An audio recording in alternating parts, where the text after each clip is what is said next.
Hello, and thank you so much for tuning in today. I am going to show you how to create an LLC from your mobile device.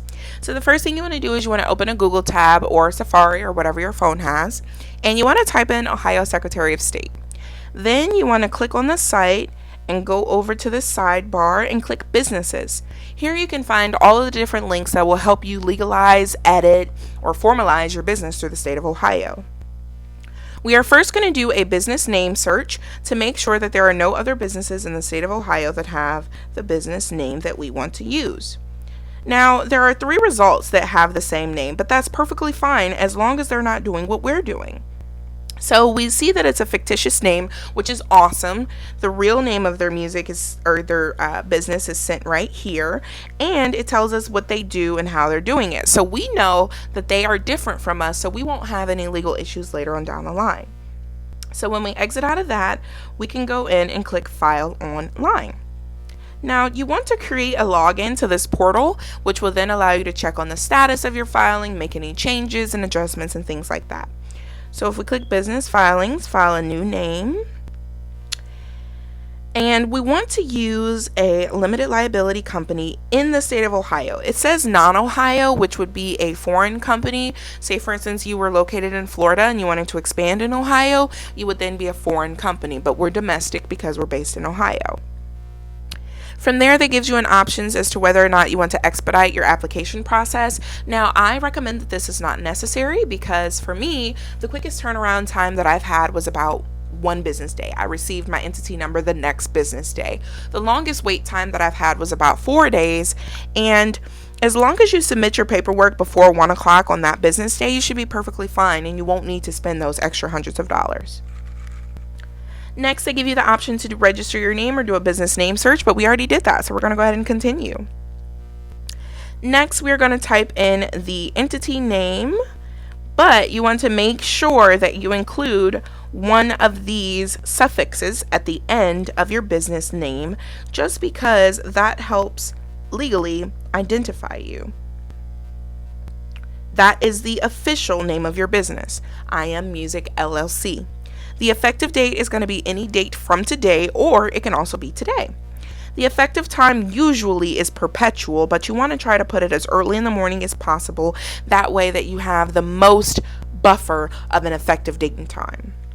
Now, for the purpose clause, we all have different mission statements and different visions and goals for our business, but you want to keep it simple and you want to use legal terms that can be easily identifiable across different measures. So the best way to do that is to use the purpose of the limited liability company is to engage in any lawful activity for which a limited liability company may be organized in this state. Again, you want to use this generic form of a purpose clause because it's going to help you get a faster turnaround rate on the response of your entity number.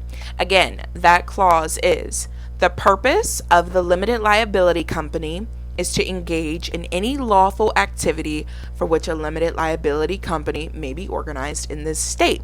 That'll cover you for pretty much anything you're doing, so long as it's lawful. So let's continue.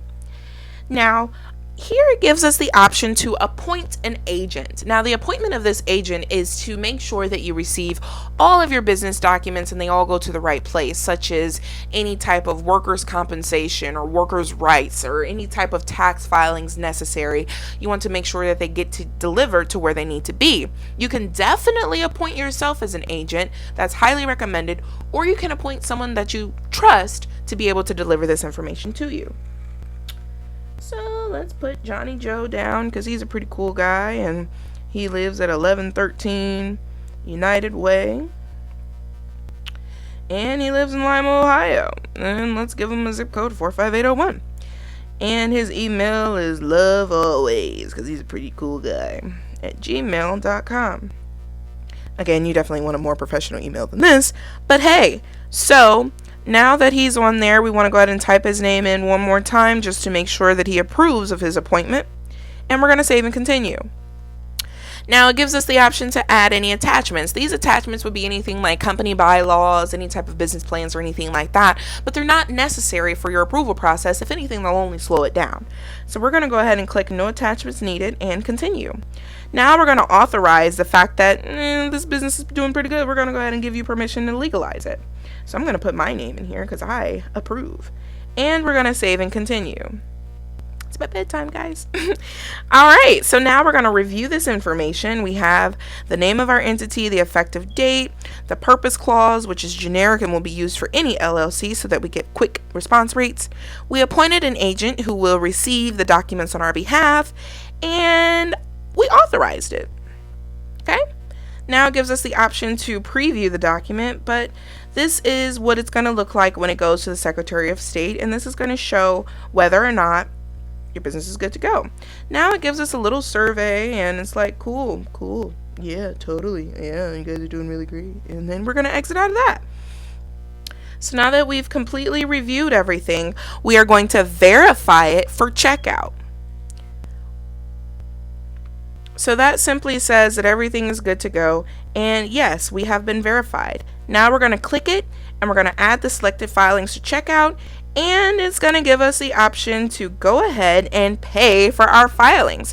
Now that our filings are paid for, we can just simply wait and expect an email saying that our business has been approved, and they will give us the entity number.